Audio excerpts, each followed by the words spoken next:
What's up? How's it going? Some chill lo-fi music. I'm gonna rely on you guys to let me know what my levels are like. Getting into some Dominaria United, just in general, tonight. I'm focusing sort of on the spoilers, because I know that I've been doing that a lot on the channel. And I think people have been liking them, so let's get into it. Let me know how the levels are, let me know how the cards are looking. Everything's good. Hobo, what's going on? No hat tonight. No hat tonight, my friend. Got a haircut. Yeah. So, what I want to do tonight is I'm just going to start going over spoilers. I'm going to start like kind of reviewing them and doing whatever. And then you guys can just let me know if there's something that you want to see. Ask questions. Do whatever you want. If there's a certain card that you want to see, we can talk about it, do whatever. So don't be afraid to get into the chat. DGN, how are the levels compared to the music? Everything's good? Chilling?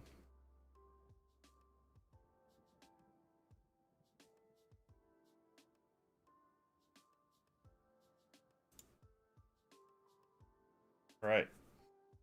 So, I guess we'll just start up at the very top. Talk about Karn.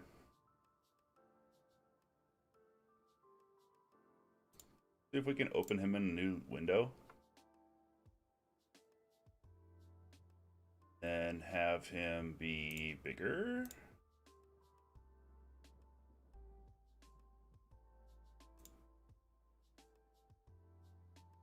Maybe not. We'll just stick to the regular. MTG Hibley, what's going on? All right. T Stokes, what's going on? Let's talk about Karn. Living Legacy. What do we think about Karn? I was not impressed when I saw him. They did him dirty, I think, for such a legendary character. I mean, 4 colorless mana. He comes in with 4 loyalty. You can +1 to create a tap Power Stone token, but that token comes in tapped and it's only good for playing artifacts. Cannot use it to play non-artifact spells. So what does that mean? I guess we're going to have artifacts that are like really good in the next few sets. If not, I mean, he comes down, makes one of those and doesn't do much. And then the -1, you can pay any amount of mana, look at the top cards of your library, then put one of those cards into your hand, the rest on the bottom of your library in random order. So if you're playing this on turn 4 or 5, the next turn you're going to potentially have to spend all your mana to draw a card. Doesn't strike me as like very good. And then -7, you get an emblem with tap and untapped artifact you control, and the emblem deals 1 damage to any target. So he relies on Matthew. Friend Mark feels is really powerful on the card, but I don't know how to feel about it. It's suspect. It's great for an artifact vehicle, maybe. Could be. I'm just skeptical of these cards because, first of all, when you play a Planeswalker, you really want the Planeswalker to be doing something, acting like another player to you. You don't want to have to be constantly feeding mana into it, right? And so, Karn coming down and just gets smoked doesn't feel good. So if there's a bunch of good artifacts, I mean, yeah, I guess he enables those. But, I'm mad on Karn. But I hope, honestly, Matthew, I hope that your friend is right. Because I want to be surprised by him. Hillbilly is saying the same thing. Nah, TGN, nah, meh. Yeah. So if you guys, have you seen the Sphinx of the Clear Skies? It's a 5 mana flying 5/5 with Ward 2 on it. Then it has Domain. Vesuvian Duplimancy looks like a really fun card. Yeah, it does. It does. Let's cover the Sphinx and let's go down to that because it really does look fun. So the Sphinx is a 5/5 flying ward 2 for 5 and has Domain. Whenever it deals combat damage to a player, reveal the top X cards of your library, where X is the number of basic land types among lands you control. And the opponent separates them into 2 piles and then put one into your hand and the other to your graveyard. So I've been thinking about this card a lot, and I have a few notes on these because I was going to do a video, but I just said screw it. Let's just go live and talk about it. The Sphinx seems decent with the triomes that we have in Streets of New Capenna. We're talking standard today, guys, mostly. So if you have a triome in play and then you have another land like the Thran Portal that came out today, and you have 4 lands out, every time he hits, you get to reveal top 4 cards of your library. And you get basically 1 really good card if your opponent puts 1 aside and then 3 go in the graveyard, or you can just get 3 cards. I like the fact that the Sphinx has Ward 2. It reminds me of Imrith from AFR a little bit. Hillbilly, where's the protection from Karn? He don't make creatures. I know, he can't protect himself. He just comes out on the battlefield and just sits there. Like, it feels really bad playing Karn on turn 4 and just having him get smoked, right? Well, let's talk about Stokes. Talk about Vesuvian Duplimancy. It's this one right down here. This card seems like it's ready for somebody to bust it. Vesuvian Duplimancy, this one right here. 1 blue, 3 generic for an enchantment. And I gotta tell you, right off the bat, I'm seeing some really good enchantment synergies in this deck. So this enchantment, whenever you cast a spell that targets only a single artifact or a creature you control, you can create a token that's a copy of that artifact or creature, except it's not legendary. So we're talking, you know, big payoffs when you have big artifacts and big creatures, right? But there are, like, there's a new Lotus that costs 5 that makes 1 of each mana if you tap it. Or if you do something with that, you make another one. What else comes to mind as far as artifacts? What is that? The 3-drop one in Midnight Hunt that allows it to come day and night, gain a life, and look at the... Yeah, double Toxrill, yeah. You could do that, Hillbilly, if you wanted to make your opponent quit the game, sure. Double Toxrill. Just putting -1/-1 counters on everything. Timeless Lotus, that may be it. I have Scryfall up here too. We can take a look.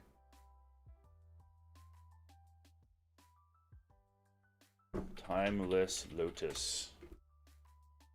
Yeah, that's the one. So there could be like some nastiness, right, with that. That's kind of like a little bit janky because it feels like win more. But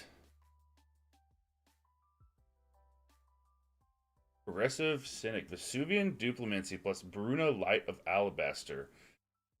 Or any aura stacks commander with blue. Makes every aura you play also a clone spell. Any deck with Ephemerate or Niv Mizzet. That's a lot of name drops there, Progressive Cynic. I am actually not familiar with a lot of those because we're talking mostly standard here, but that sounds awesome. Any aura that you play also a clone spell. An Ephemerate is Blink, right? A Blink spell.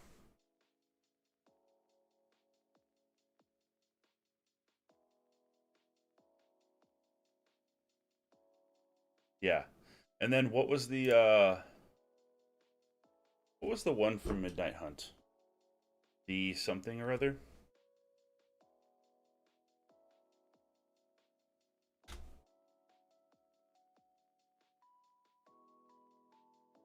Can't remember what it's called, but yeah, anyway, it's a 3-drop artifact that makes you can like tap 2 to draw a card, and then every time it turns day to night, you can draw a card and discard one or something. Yeah. Duplimancy seems strong. The only thing about Duplimancy that seems weird is that it takes time, right? So you're going to have to be playing control. You can't just like put this out and then start doing things with it. And you also want to have a big creature to be able to make copies of. With the fact that the new creature is not legendary, pretty good. So Liliana, the Veil is back. There's some hype around that. I was pretty hyped to see that. I think Liliana is going to be pretty good. Talking about 2 black, 1 generic for a Planeswalker, 3 loyalty counters, +1. Each player discards a card. And if you build your deck around it, you can discard a card and have that kind of be a reward for you. And then -2, target player sacrifices a creature, which is like pretty good. If they have 1 creature out, say on turn 2, turn 3, you want to get rid of it because it's a sacrifice, so they can't mess with it with Snakeskin Veil and doing all that cool stuff. And then the -6 is separate all permanents target player controls into 2 piles, including lands. That player sacrifices all permanents in the pile of their choice, which is just brutal. If you can get there. I mean, I don't really count on getting the ultimate of Planeswalkers when you're playing ranked, but just the fact that Liliana is a 3-mana removal spell for a creature, and then you get to also keep going is very good. Yeah, Liliana of the Veil. So I don't play like a lot of modern and old, like different formats, but I know that Liliana of the Veil was powerful, and I think probably still will be. So when we're talking about Karn not being able to defend himself, here's Jaya right here. Unfortunately, spoiler alert, bad things happen to Jaya in this story.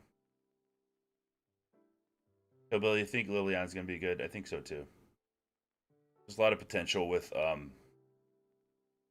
just discard with, as we'll see, like the Raven Man and stuff like that. Stokes could be fun to add to a Reanimator with the discard effect. Yeah, for sure. And if you're in like black-green Reanimator, Jund, something like that. Alright, TGN, sounds good. Jaya Fiery Negotiator, 2 red, 2 generic. So she can defend herself.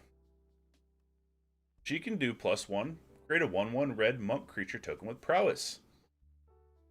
So it ain't much, but it's honest work. Right? Because you're going to want to be attacking with that, most likely. So it has prowess. Although you could cast instants when they attack you, give that temporarily +1/+1. Progressive Cynic. Liliana and Braids are sliding directly into that lowdown Oni Cult midrange. That one worries me for standard balance. I could not agree more. But I think one of the things that's going to stop... We talked about it a little bit on the channel at a community post. But I think one of the things that's going to stop Oni Cult Anvil, or be an answer to it, is temporary lockdown. That wipes out, like, everything. But other than that, yeah, it slots in very nicely. It's going to be very good. So Jaya, -1, exile the top 2 cards of your library. Choose one of them. You may play that card this turn. Pretty cool. -2, choose target creature an opponent controls. Whenever you attack this turn, Jaya Fiery Negotiator deals damage equal to the number of attacking creatures to that creature, or to that creature. So this is kind of a weird Planeswalker to me because it's a 4-drop that wants you to be like pretty wide, right? If you go -2, you want to have a lot of creatures that are going to deal a lot of damage to a creature when you attack. But 4 mana, so you're going to want to lay out fast 1-drop, fast 2-drop, maybe 2 more 1 or 2 drops, and then put Jaya down, attack in with everything, kill their biggest thing. And then, of course, you can just start, if there's not a lot of pressure coming back at you, you can just put 1/1 red monk creatures in with prowess. Burn out some things. Make those monks 2/2s, 3/3s. And then the -8 on Jaya is pretty incredible. When you get an emblem, you get an emblem with, whenever you cast a red instant or sorcery spell, copy it twice. You may choose new copy targets for the copies. Bleh. But how often do we see, are we going to see Jaya come out on turn 4, +1 it 4 times, and then -8 it? Eh. Hillbilly, that 1 artifact can help bring Kami War out? Yeah, for sure. I don't know how good the 5-mana Lotus is going to be. That's like pretty big investment. But Ajani, you guys haven't seen it. Ajani. Poor Ajani and poor Jaya. Ajani's a sleeper agent. Got corrupted by the Phyrexians.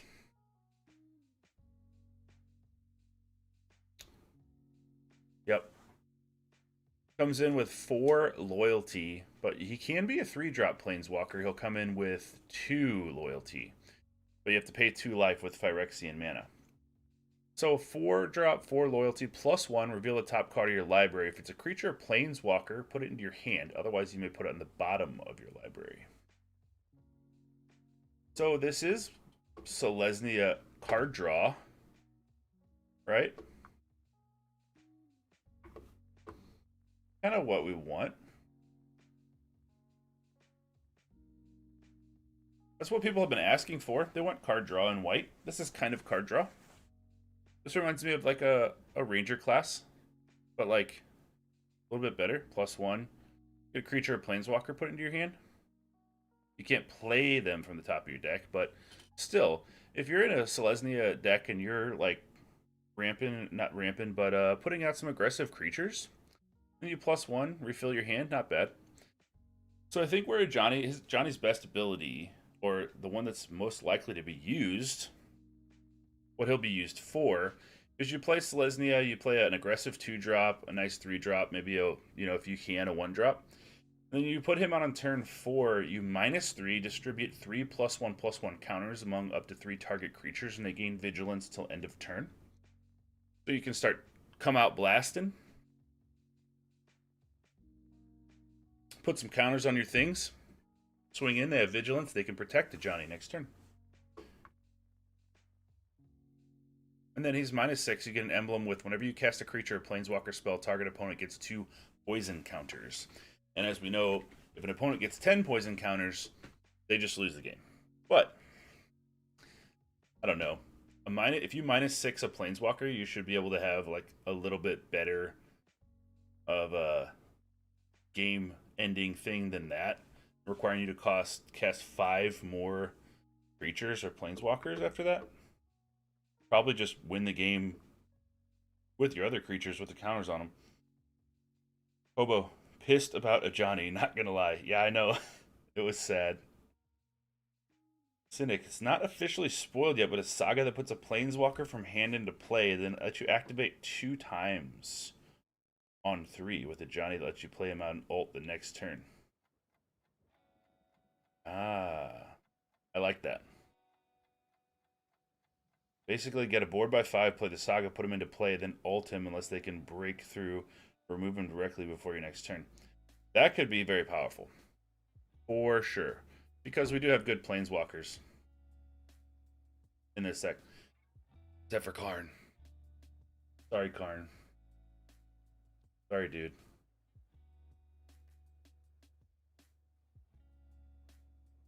Let's talk about Sarah Paragon. Maybe y'all can help me out with this. Because I was looking at this card. DGN and I actually were looking at it together. And we're sitting here and we're like, looking for synergies here. And this reminds me, this is like big Luris vibes. So it's 2 white, 2 generic for an angel. Which we know that we have Giada, Font of Hope from Streets of New Capenna. So angel, and there's a couple other good angels here. So we could see some good stuff as far as angels go. Flying, 3 power, 4 toughness for 4. Not bad already. And then only once during each of your turns, you may play a land from your graveyard or cast a permanent spell with mana value 3 or less from your graveyard. If you do, it gains when this permanent is put into the graveyard from the battlefield. Exile it and you gain 2 life. So we're trying to think of good targets for this. So let's say you have a white deck that has a 2-drop and a 3-drop. You're kind of aggressive. Gets killed. It trades with something. Goes in the graveyard. Sarah Paragon comes down. If they don't deal with it, you just keep doing that once a turn. So I was thinking about Extraction Specialist from Streets of New Capenna. Can't spell. Extraction. Come on now. There we go. So this card kind of struck me as like, yeah, chaining some stuff with it. So you have that out, and it says a permanent card from your graveyard with mana value 3 or less. Well, this is Extraction Specialist. 3 mana for a 3/2 lifelink. And then when it enters the battlefield, return target creature with mana value 2 or less from your graveyard to the battlefield. And that creature can't attack or block for as long as you control Extraction Specialist. So You put the Angel out, you bring in Extraction Specialist, you have a 3/2 life link for 3. Right? You have to get it in the graveyard somehow, or you could just play it, I guess, and wait for it to die. But then play it back from the graveyard, bring something else back. I was originally thinking like Luminarch Aspirant for this, but that's going to be gone. So if there's that new 2-drop in white, so this could like chain some stuff together, right?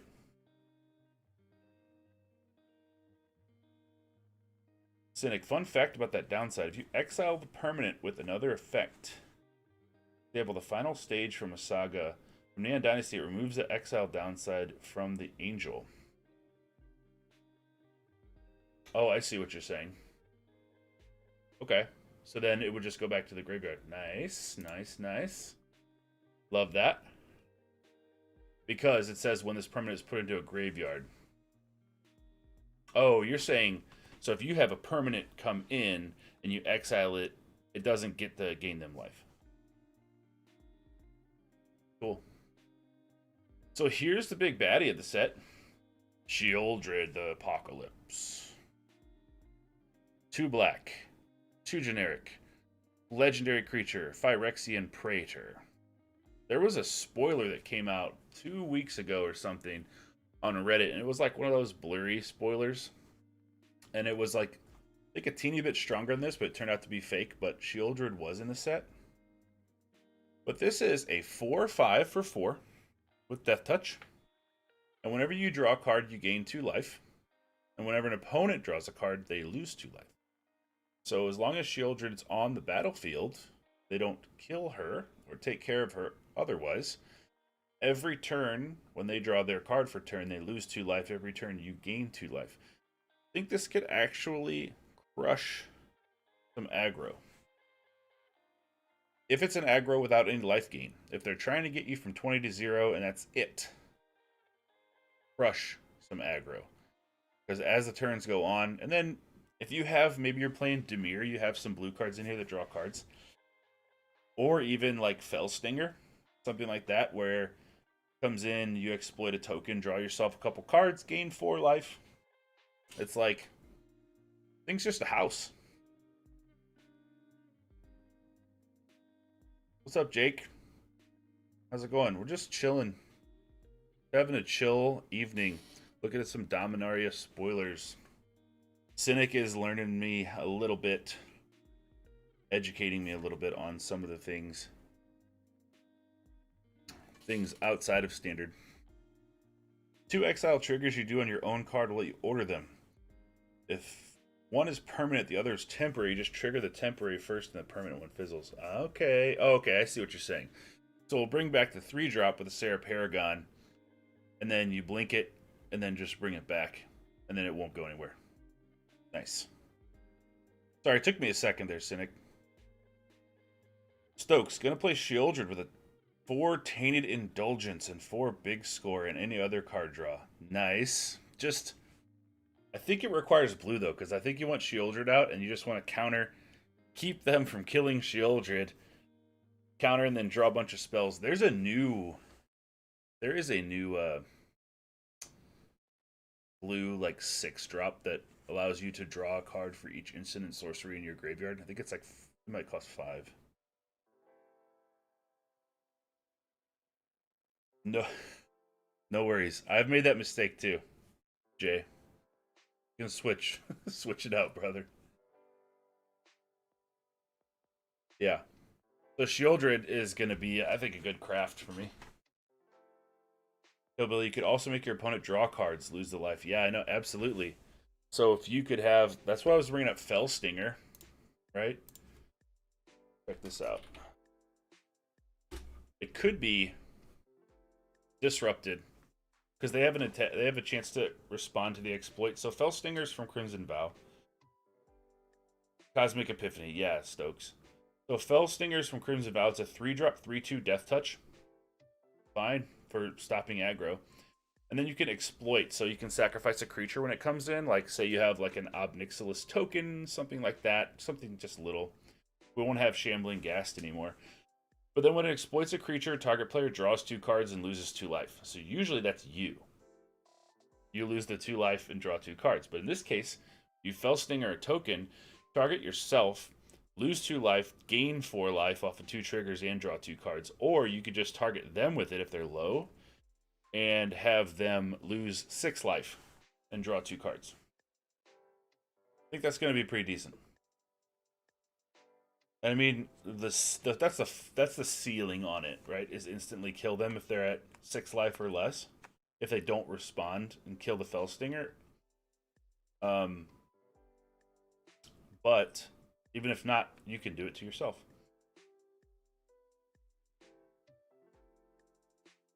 Shivan Devastator. You guys chime in on this one for me, because I don't know what to think about this one. 1 red X to flying haste, enters the battlefield with X +1/+1 counters on it. Doesn't have trample. Doesn't do anything else. It's just a big flying haste fireball. So if they have a little 1/1 flying thing, it just gets chumped. But if they don't, if you're in a really aggressive, say mono red deck or something, you play this on turn 5 at your very top end, come in for 4 swinging in the air when they're already low, could do something.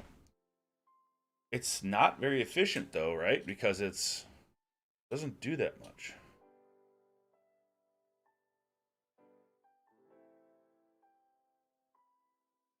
So Shivan can just be a good on-curve card. Yeah, I agree. I think you have to. I don't think it's something that you play in a red aggro burn deck. I don't know that you feel good about playing this on turn 6. Maybe you do. It's a 5/5 flying haste at that point.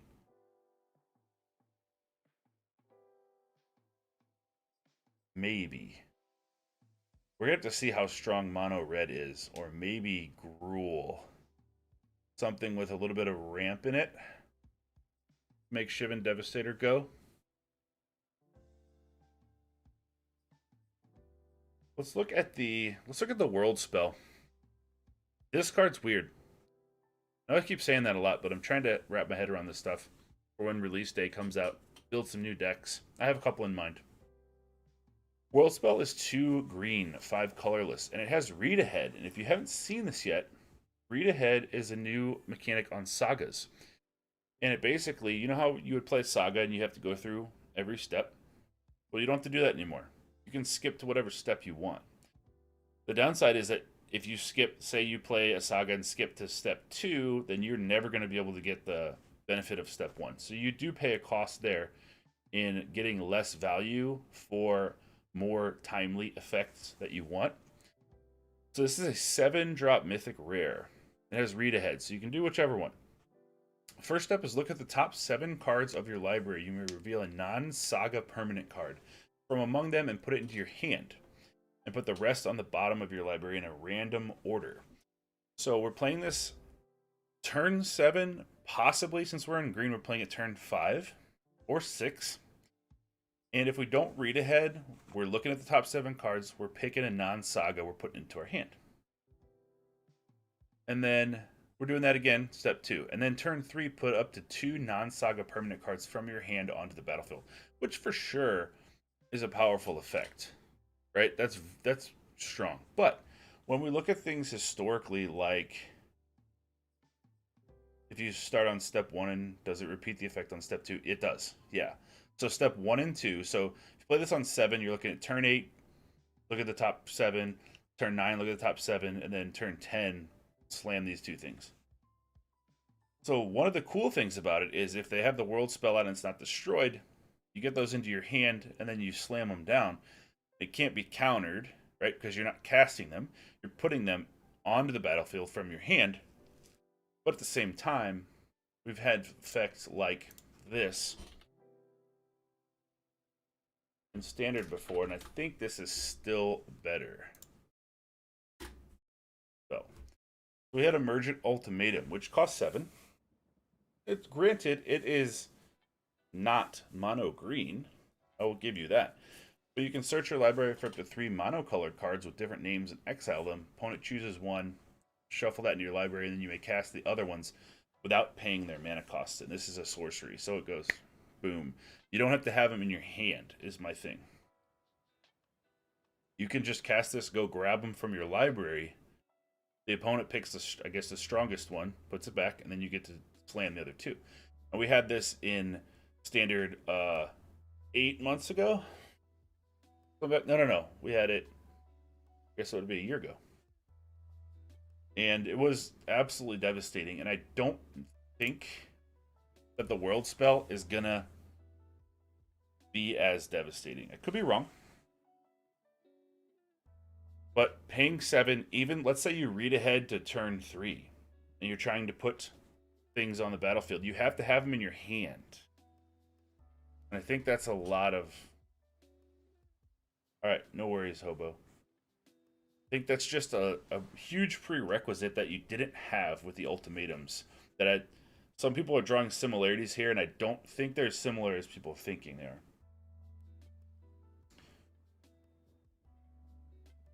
Moving on down. Valiant Veteran.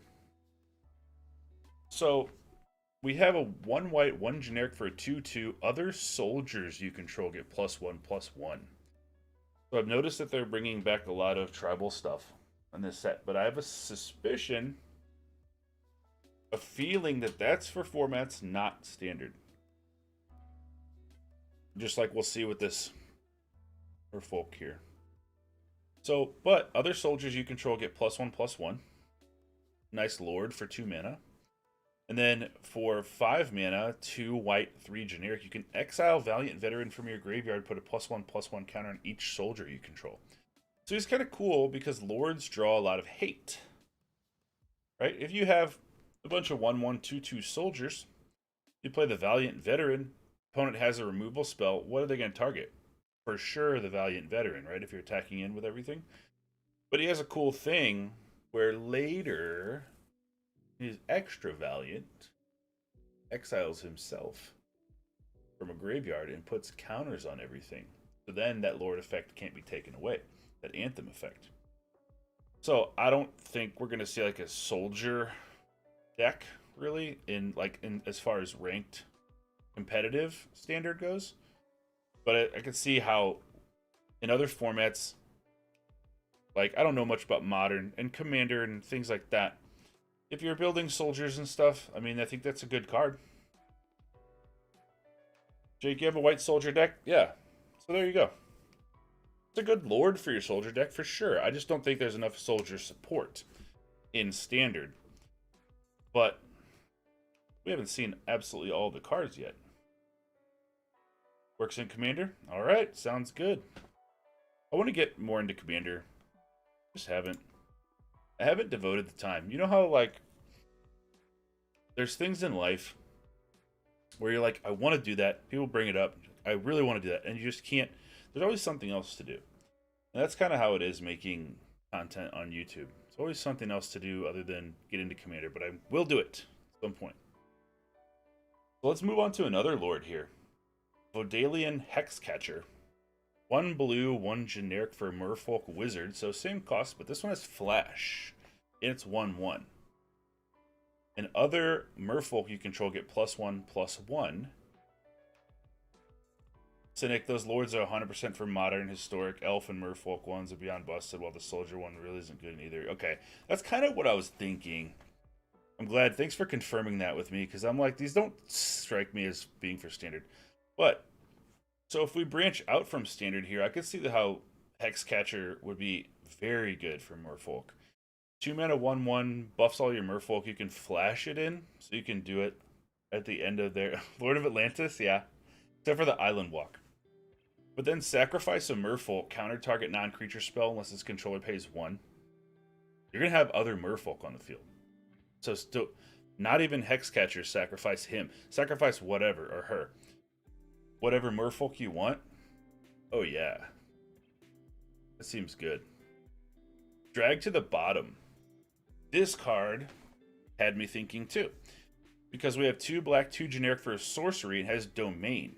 And so Domain, for me, I'm torn on a little bit.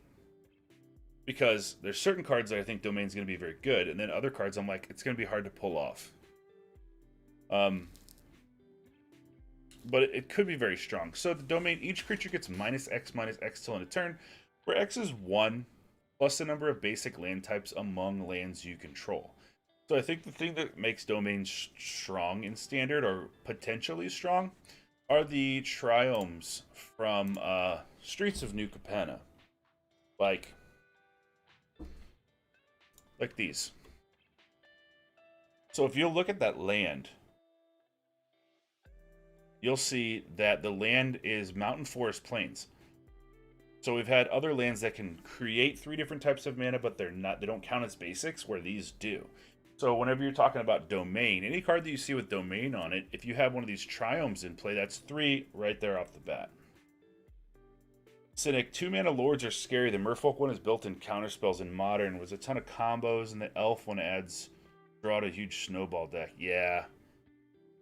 I could totally see that. Like I said, I'm not super familiar with Modern, but yeah, for sure. If you are new here, I appreciate you hanging out, just chilling on a Wednesday night. If you'd hit that thumbs up for me, I really appreciate it. It helps to expand the reach of the channel and supports the channel. And then if you want to see some Dominaria United gameplay, whenever the set comes out, I'm going to be jumping right into that on Arena. If you care to subscribe. Appreciate you. No pressure. So drag to the bottom, back to that. Is this playable in a meta where MYTHIC Massacre is going to be ubiquitous? I know, Hobo. That's what I'm saying. That's why I thought to remind people. But I appreciate y'all tuning in. So is drag to the bottom going to be playable? So let's take a look at the Domain here. If we have a triome out, and say we have 3 colors of mana. Say we're in a Jund deck or something. So this on turn 4 means that you're doing -4/-4 to everything. Jake, do I play tabletop casually?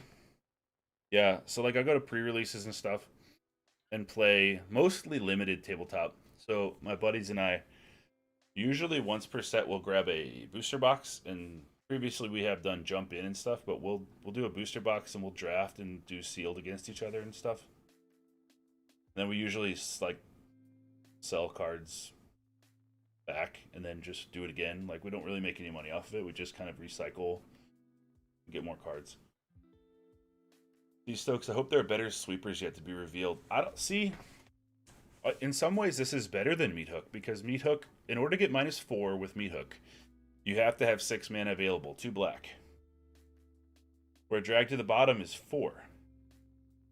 And you can potentially have -4/-4 on turn 4. And when we're talking about 4 toughness, we're talking about cards like Rafine, right? That are still going to be very good. So this card is very hard to get rid of. Hillbilly think MYTHIC's better, but what about a turn 3 Rafine? So you go first, you're playing some things, they play Rafine on turn 3, they've got a couple of things, and you're looking at your MYTHIC in your hand, and it comes back to you, you play your 4th land. And then you're like, what do I do? So I'm thinking maybe what you do is you main deck MYTHIC Massacres, and then you sideboard in, if we're seeing high toughness stuff, especially with Angels, then you sideboard in, you replace your MYTHICs with drag to the bottom. I think. That's what I'm sticking with on this one right now. And this next one, Elder Dragon War, seems like it has some pretty good potential. So this is Saga referencing the Elder Dragon War between Ugin and Nicol Bolas, which is very cool. And I think they even said in the Magic Building Worlds stream that this art on here was actually a wood burning that somebody did. I guess it would be Philip, can't read it, Berberani, which is super sweet. So this has read ahead on it also. It's a 4-drop, and then it comes down on turn 1 if you choose for it to go on step 1. It does 2 damage to each creature and each opponent. So you get a little bit of burn on your opponent. You can wipe out tokens with this. Like, we're talking about Ginny Fae, things that make little 1/1/2/2 tokens. Wedding, invitation, wedding announcement, things like that. Wipe all those things out. And then turn 2, you can discard any number of cards, then draw that many cards. So if you can find ways to make that work to your advantage, where you have, say we have some flashback cards, or we have things where we're playing like Invoke Calamity, where we want to play things back from our graveyard, you can make that work to your advantage, especially if you run this in like an Is It build. And then step 3 is create a 4/4 red dragon creature token with flying. So at the floor of this, if you skip all the phases, say they have 3/3s out and stuff and you're getting hammered, you can just go 4 mana, 4/4 red dragon creature with flying. It's not bad. I mean, that's the absolute worst that it is. It's really not bad.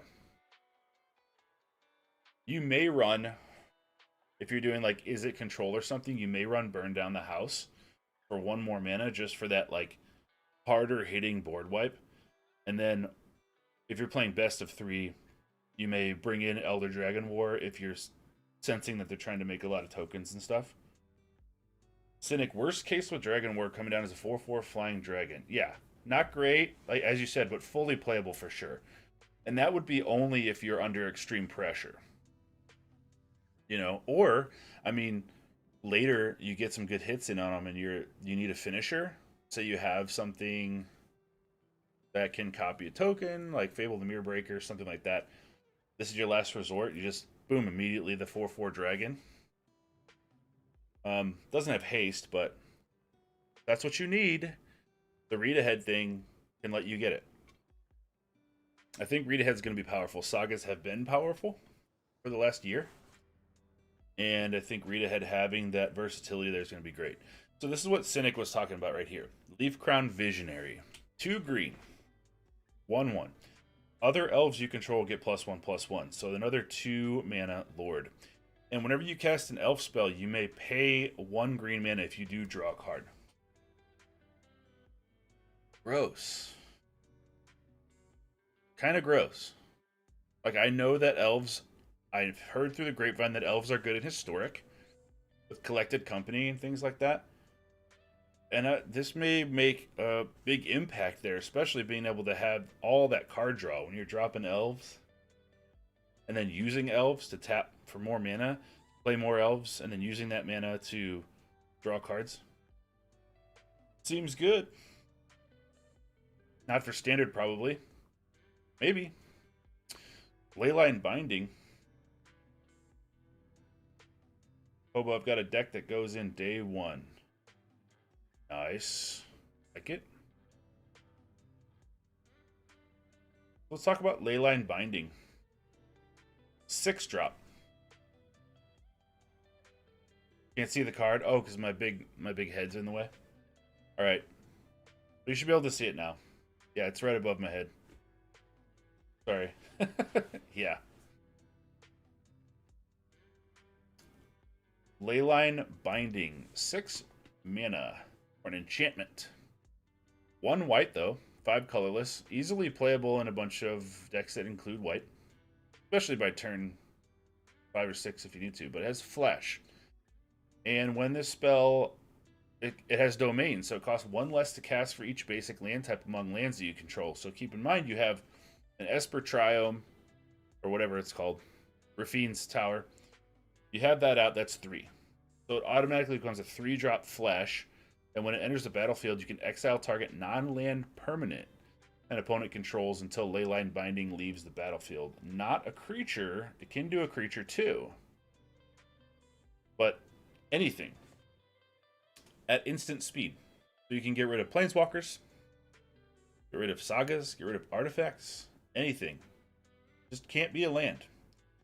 And so being able to cast that for 3 seems good at instant speed, flash. I think that's going to be very good. If there's decks that can take full advantage of enchantments, I could see Leyline Binding being pretty good. What would be really cool is seeing a seeing something flashed in, and then seeing Leyline Binding flash in and take it. That'd be pretty cool. I think that card's very good. Darksteel Mutation. Oh, you're talking about in EDH? Yeah, I'm not familiar with that one. Silver Scrutiny. I've never seen this card. So let's just do a genuine reaction to this one. This is double blue and X. You may cast Silver Scrutiny as though it had flash if X is 3 or less. Draw X cards. So it's a sorcery. So typically with these card draw spells, what you want to do is you want to save them and you want to cast them on your opponent's end step if they don't do anything. Or if they're tapped out if it's a different control deck to get you some card advantage. But this is a sorcery. So if you tap, let's say you tap 4, this costs 6 to draw 4 cards. But if it's 3 or less, you can cast it as though it had flash. So for 5, you can draw 3 cards at instant speed. How does that compare to things that we already have available? Like Memory Deluge, 4. Top X cards of your library. X is the amount of mana spent to cast this, but 2 of them in your hand. So if we're comparing Deluge to that, Deluge has been very good, but it's also because of the flashback. So 4 mana at instant speed, you get 2 cards out of it, but you get to scry. And you get to flash it back. Talking about Silver Scrutiny, 5 mana instant speed, draw 3 cards. Could have one of both. You know, instead of running 4 Memory Deluges or 3, you could run 2 Deluges and then have this for later in the game where your opponent taps out. It's like turn 8. The game is getting grindy. And you're just like, you know what? I've got a counterspell in hand. I have 9 mana. I'm going to cast this for X5 for a total mana cost of 7. Hold up a counterspell and then just draw 5 cards. Yeah. Hillbilly, that card with Shieldred. That's something. Thanks, Hillbilly. I hate it. Shieldred, Peer into the Abyss. Yeah, if we only had Peer still. I think this is almost the same as Memory Deluge, but it has a higher ceiling, obviously, if games get grindy than Deluge does. But you can also Deluge for 7, look at 7 cards and get 2 as a flashback. I'm on the fence about it, but I think you run 1 Silver Scrutiny and then 2 or 3 Deluge. Defiler of Flesh, 2 black, 2 generic. So this is a cycle. So we're having these defilers. So there's one for each color that has an effect like this. So this is a 4-drop, 4/4 Menace. As an additional cost to cast black permanent spells, only permanents, keep in mind, you can pay 2 life.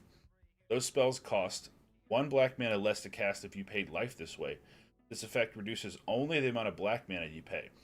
And whenever you cast a black permanent spell, target creature you control gets +1/+1 and gains Menace until end of turn. So this one strikes me as probably the worst of all of them. And there's a lot of cards in here, guys. We're not going to get to all of them tonight, but 4 mana, 4/4 Menace. You can pay life, make things cheaper, and then the creatures get +1/+1 and gain Menace till end of turn. It's still not bad. It just strikes me as not as good as the other ones. I think it'll be somewhere in some decks. Maybe like if there's a mono black aggro mid-range-ish deck. It could see play in there, but the double black kind of sucks. So let's move on to Rundvelt Hordemaster. It's another Lord. People are super excited about this. Probably for another format too. 1 red, 1 generic, 1/1 other goblins you control get +1/+1. And whenever Rundvelt Hordemaster or another goblin you control dies, exile the top card of your library. If it's a goblin creature card, you may cast that card until the end of your next turn. That seems kind of insane to me. I'll tell you why. Because goblins, the Achilles heel of goblins is always the board wipe, right? So you lay out a bunch of 1/1, 2/2 goblins, you're attacking, everything's going fine, your opponent's down to 8 life, 7 life, whatever, it's turn 4. And then all of a sudden a Wrath effect comes, kills all of your goblins.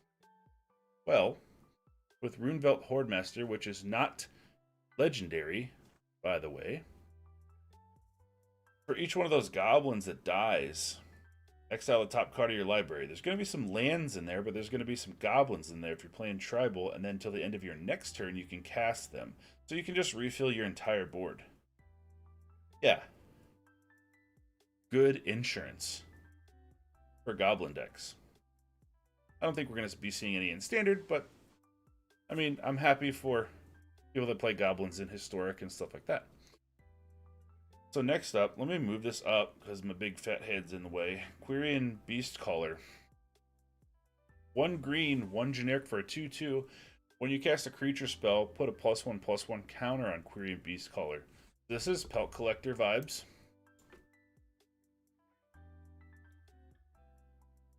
And then when Quirion Beastcaller dies, distribute X +1/+1 counters among any number of target creatures you control, where X is the number of +1/+1 counters on Quirion Beastcaller. So every time you put this on turn 2, you're casting spells. This is not an elf, by the way. So you can't really play this in elves. It would be kind of crazy if you did. But this thing can get big, right? Reliably, turn 3 or turn 4, this thing is a 4/4. It's a 5/5. It attacks in, your opponent either deals with it or they don't, right? If they exile it, that sucks, because then that doesn't trigger, it doesn't die, so you can't put the counters on other things. But if it dies in combat, or if it dies to whatever, God forbid they double block it, and then it dies there, then all of your other creatures get all of its counters. So we're talking 2, 3, maybe 4 counters on other things. And meanwhile, you've attacked a lot with this 2-drop. Got some damage in, maybe made them do some unfavorable blocks. I think it's solid. Yeah, I agree. Bobo, yeah, solid. TGN, good. Jake, good. Yeah. Probably, yeah. I think we're all pretty in agreement here. Let's look at Pelt Collector and look at the differences. So Pelt Collector costs 1, but it comes in as a 1/1, where the Beastcaller is a 2/2. Now, when Pelt Collector says whenever another creature you control enters the battlefield or dies, if that creature's power is greater than Pelt Collector's, put a +1/+1 counter on Pelt Collector. As long as Pelt Collector has 3 or more counters on it, it has trample. So, actually, I'm kind of thinking of Pelt Collector a little bit wrong, but it still does have some similarities here. And Pelt Collector was good in standard at the time that it was legal. So, Pelt Collector, though, he grew, and then if he died, he was just dead.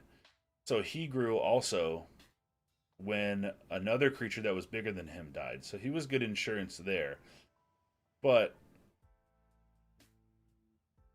and he also got trampled too. Beastcaller's good, though. I think Beastcaller's good. Let's do this last line. Danitha Benalia's Hope. When I saw this one, instantly thought of Embercleave. Although that's not going to be in standard. 1 white, 4 generic for a legendary creature at 4/4, first strike, vigilance, lifelink. For 5. Obviously dies to removal, as most things do. So it's not going to feel great casting this for 5 and then getting it killed. But look at this ability. When Danitha Benalia's Hope enters the battlefield, you may put an aura or equipment card from your hand or graveyard onto the battlefield attached to Danitha. Yeah. So, get the biggest aura you can find, put one of them... Oh, it has to be in your hand or graveyard, not your library. Yeah, that makes a difference. I thought you could grab it from your library. I don't think this is going to see much standard play because there are not enough enablers for auras and equipment cards right now. That's just not good. They haven't been good except for the The Maul of the Skyclaves, when Zendikar Rising came out, that was good. Dark Matter, what's up? Hello, thanks for all your help on my deck. I'm really dominating the lower ranks now. You're welcome. I'm glad that it's working out. Get you a Titan in there, reanimator target. That's cool. That's great to hear. You're welcome. Yeah, Danitha Cynic. Danitha's pretty dead in standard, but terrifying in EDH. Perspective, look up Eldrazi Conscription. Imagine that with haste. In Historic, it's good with Helm of the Host. Eldrazi Conscription. I mean, it has Eldrazi, right? So it's probably going to be... I can spell... 8. Tribal Enchantment, Eldrazi Aura, enchant creature. +10/+10 has Trample Annihilator too.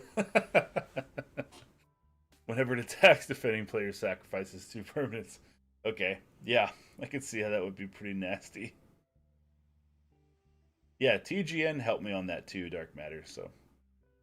Yep, like a joint effort there.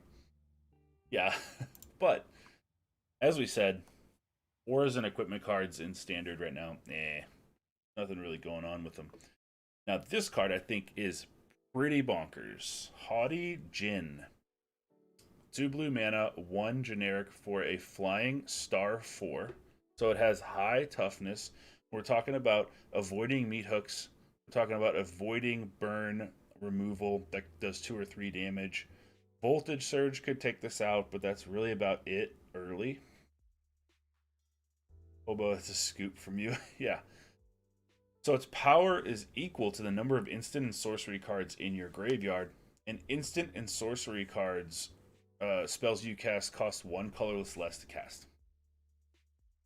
So this is good, right? This is a 3-drop if you have a Fading Hope in your graveyard, if you have a counter spell in your graveyard. This comes in as a 2/4 flying for 3. All the other instants and sorceries in your hand cost 1 less to cast. That's including Memory Deluge. That's including Big Score. That's including all these things. Burn Down the House, which would kill this. But so there's all these instants that are going to be big, especially in control decks. Being able to counter other spells for 1 blue mana with Make Disappear or Dwari Disruption or whatever. That stuff matters. Cynic, Haughty Djinn is my sleeper budget MVP for the set. I have a deck with Delver, Electrostatic Infantry written out, Splash in Black for Xander's Lounge, Rona's Vortex Kicker. That's the one that puts something on the bottom of the library. Yep. Dark Matter, Haughty Djinn looks cracked. 3 mana for a big dude, cost reduction, so you get a ton of mana advantage. Yeah. Yeah, this card's great. So red-based removal can't touch this other than Voltage Surge. You have to kill it the turn that it comes out. Right? Black could do it. But it's just going to get big. And it's going to be a 3-drop. After a while, it's going to be like a 3/4 or 4/4 or a 5/4 flying. It's going to be absolutely nuts. I'm crafting this card. If you subscribe, you'll see a deck with this card for sure. Probably going to be Is It. Yeah. Stronghold Arena. 1 black, 1 generic. As a kicker of green or white. So we're talking about Abzan colors here. You can play this in Golgari. You can play this in Orzhov. When Stronghold Arena is enchantment, when it enters the battlefield, you gain 3 life for each time it was kicked. So that's going to matter more if you're playing Orzhov, probably. The white mana life gain triggers and stuff. Whenever 1 or more creatures you control deal combat damage to a player, you may reveal the top card of your library and put it into your hand. If you do, you lose life equal to its mana value. So here's the thing I don't like about this card. People have compared this to Sorin, right? So if we look up Sorin the Mirthless, Planeswalker from Crimson Vow, and people are making comparisons to the +1 here. So look at the top card of your library. You may reveal that and put it into your hand. If you do, you lose life equal to its mana value. Seems the same. but it's not the same. This is 2 mana, gain some life to stop the ability, but listen to the wording on it. When one or more creatures you control deal combat damage to a player, so it doesn't trigger for each creature, it's just one or more, you may reveal the top card of your library, put it into your hand. And if you do, you lose life equal to its mana value. So you may reveal it and put it into your hand. And then if you do, you lose that life. So there's no reveal the card, then decide, oh, crap, this is an 8-drop. I have 7 life. I can't get it. That's how Sorin works. You reveal it first, then you decide. With Stronghold Arena, you reveal the card, and then you just lose that life, and it goes into your hand. So, I don't know. Feels like there's going to be some feels bad on this. Somebody's going to think that it goes like Sorin, and then they're going to be like, oh, well, I'll reveal this, boom, and it just gets smoked. Because once you reveal it, you're taking the damage. Keldon Flame Sage. Dark Matter. How does this compare to the Bearer of Secrets? Bearer of Secrets. Oh, Toski?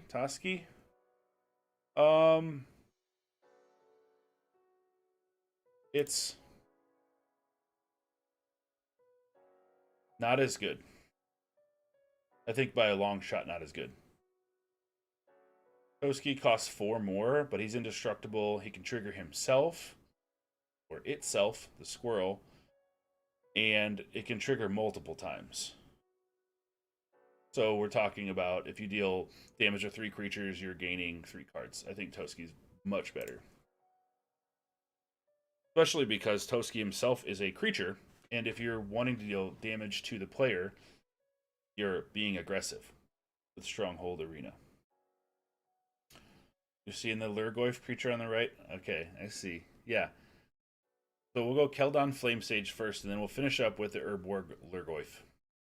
So Flame Sage is 1 red, 2 generic. It has Enlist. Enlist is a new mechanic that says when this creature attacks, you can tap another untapped creature without Summoning Sickness. So it has to be out for a turn before it, or the other creature has to have haste.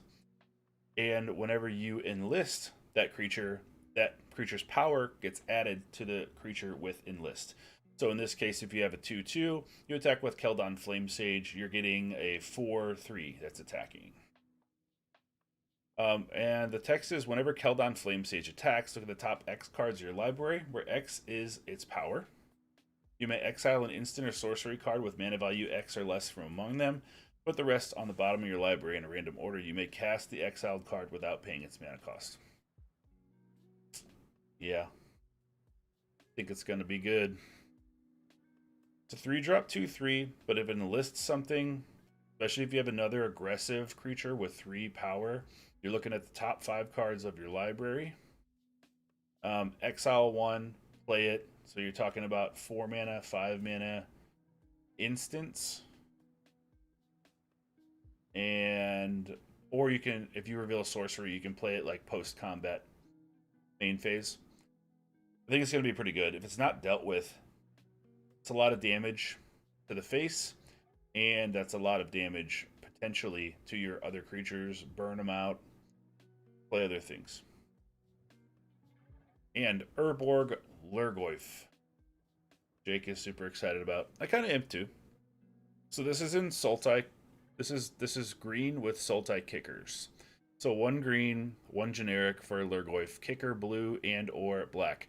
And with these guys, with these they're not multi kickers, but with these kickers that are like and or, you can pay both of them too.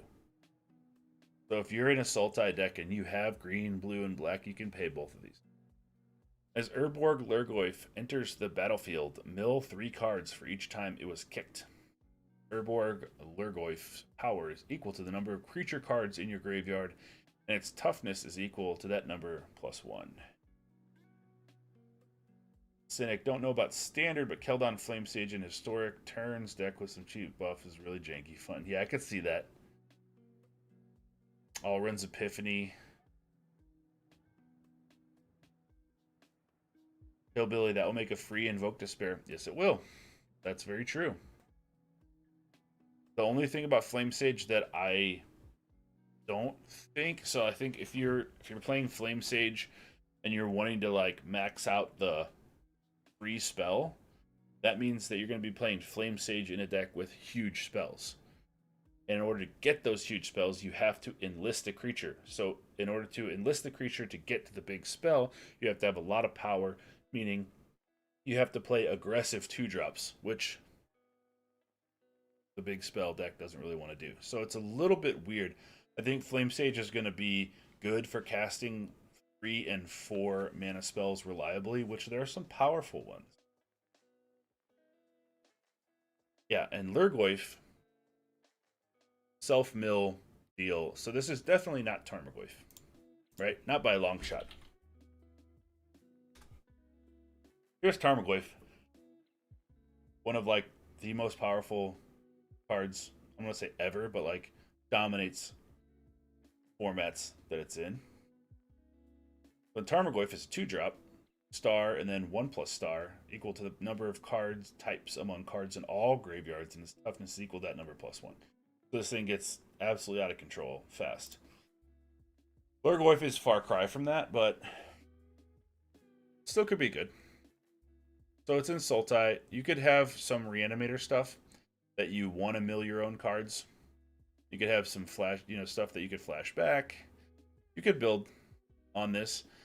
But the thing about it is its power is equal to the number of creature cards in your graveyard, and toughness is that +1. So it's hard to build it with Reanimator and have a lot of creatures. You usually want to control the board so you can reanimate.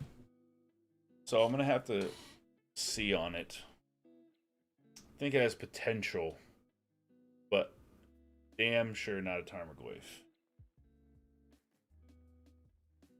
Aggressive Cynic. Lurgoyf is sadly bait. It's a worse Fiend Artisan. Also, we don't have enough self-mill for that to work. I tend to agree. Yeah, I mean, because I think Lurgoyf, as you said, bait, like it's one of those cards that you look at it and you're just like, I so want this to work. I want to have all these creatures in my graveyard. I want to get paid off for my opponent killing my creatures, and then slam this Lurgoyf, and then have it be like a 5/5 2-drop. But like, I don't know. I don't know if that's gonna happen. Jake, creature sack deck with this would be cool. Yeah, I mean you could sacrifice some stuff and grow this thing. We're gonna find out. In 7 days, we will find out with Arena release. So that's like gonna be, as you can see, there's so many of these. Guys, look at all these spoilers.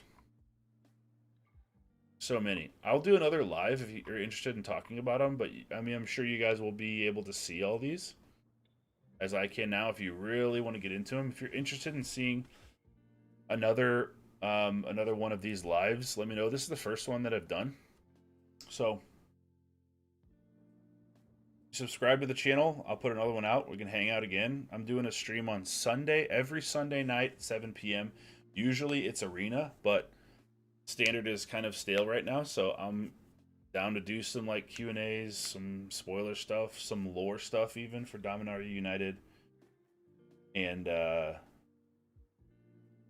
Jake, if you do another live around the same time, I'll watch. All right, cool. Sounds good. Hobo, September 1st is going to be a great day for me. New place and new set. All right. Sounds good. Yep. So I'm going to call it there. Thanks for stopping by. Thanks for the thumbs up. Cynic. Let's put it this way. What are you going to say? Why would you ever play Lurgoyf with old stick fingers as an option? Also, have you seen stick fingers in the last month on ladder? No, I haven't. Doing pretty good. Yeah, stick fingers wasn't played for the longest time. I had a few decks with them and seemed pretty good. But it's like definitely a build around, right? Old stick fingers. Bulgari colors X. Power and toughness X. No, equal the number of creature cards in your graveyard. You cast a spell, reveal cards at the top of your library until you reveal X creatures and then put them all. Yeah, so it would be big. Stokes, I appreciate it. Thanks for stopping by. You take care too. Hope to see you around next week. Maybe for the live. So Billy, see you. Have a good night. Everybody, if you're hitting the ladder on Arena, best of luck to you. And hopefully I'll talk to you again. Do another one of these. So I'll wrap it up there. Happy Wednesday. 2 more days till the weekend. Have a good one.